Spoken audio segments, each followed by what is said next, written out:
복음으로 살아나고 복음으로 살아가다. 살아가는 교회 가족 여러분 반갑습니다. 바이블로그입니다. 우리 집 막둥이는 자주 이런 말을 합니다. 우리 아빠는 세상에서 힘이 제일 세. 완전 슈퍼맨이야. 아이들 눈에는 이 뚱뚱한 아빠가 가장 강한 슈퍼 히어로처럼 보이나 봅니다. 그래서 아이들이 생각하는 좋은 아빠의 모습도 꽤 단순해요. 나를 괴롭히는 사람을 혼내주고 무서운 일을 한 번에 해결해주고 뭐든지 단번에 해내는 강한 사람. 그런데 사실 좋은 아버지의 힘은 꼭 그런 식으로만 쓰이지는 않죠. 아버지의 진짜 강한 면모는 어디서 드러납니까?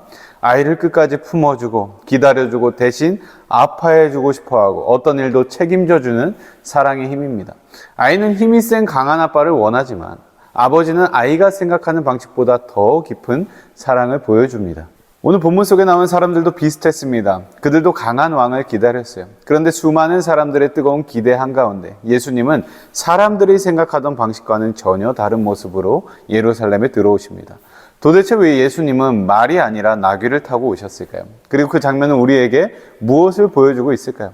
오늘 우리가 함께 살펴볼 말씀은 요한복음 12장 12절부터 19절까지의 말씀입니다. 오늘 본문은 우리가 잘 아는 종려주일의 배경이 되는 말씀인데요. 유월절을 맞아 예루살렘에 모여든 많은 사람들이 예수님이 오신다는 소식을 듣고 마중을 나갑니다. 그들은 종려나무 가지를 들고 호산나 주의 이름으로 오시는 이에게 복이 있기를, 이스라엘의 왕에게 복이 있기를 하고 외쳐요. 이 장면에는 당시 사람들의 큰 기대가 담겨 있습니다. 특별히 요한복음은 바로 앞의 문맥에서 예수님께서 나사로를 살리신 일을 강조하고 있습니다. 많은 사람들이 그 기적을 보았고요. 또 소문을 들었습니다.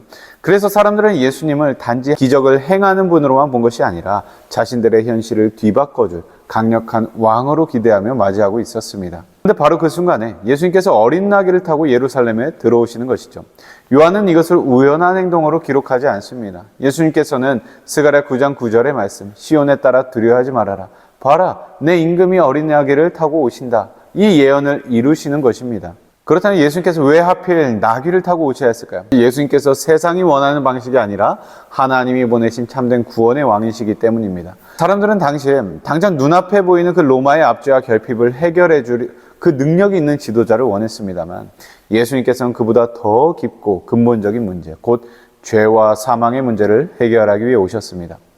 말을 타고 오는 왕은 힘과 전쟁을 떠올리게 하죠. 나귀를 타고 오신 예수님은 평화를 이루시는 왕으로 자신을 나타내셨습니다. 그러나 그 평화는 결코 값싼 평화가 아니었어요. 우리 주님은 단지 부드러운 모습으로 사람들의 마음을 얻으려 하신 것이 아닙니다. 그분은 예루살렘으로 들어오신 그 길 끝에서 결국에는 십자가를 지실 왕이셨습니다.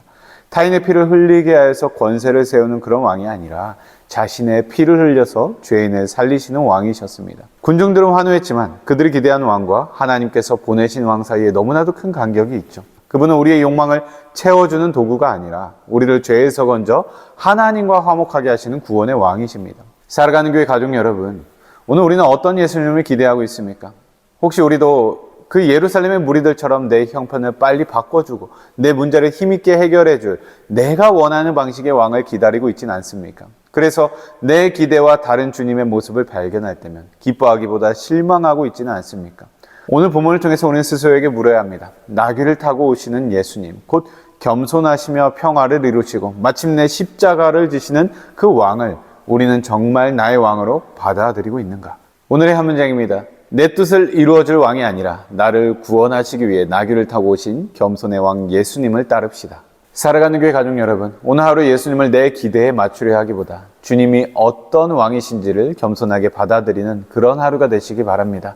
내 뜻이 아니라 주님의 뜻에 귀 기울이고 높아지려는 마음보다 주님이 걸어가신 겸손의 길을 배우고 관계 속에서 다투기보다는 화평을 이루는 겸손과 순종의 모습으로 살아갑시다. 평화의 왕으로 오셔서 십자가로 구원을 이루신 주님의 은혜가 오늘 여러분의 삶 가운데 충만하시길 주님의 이름으로 축복합니다. 살아가는 교회 가족 여러분, 오늘도 복음으로 살아갑시다.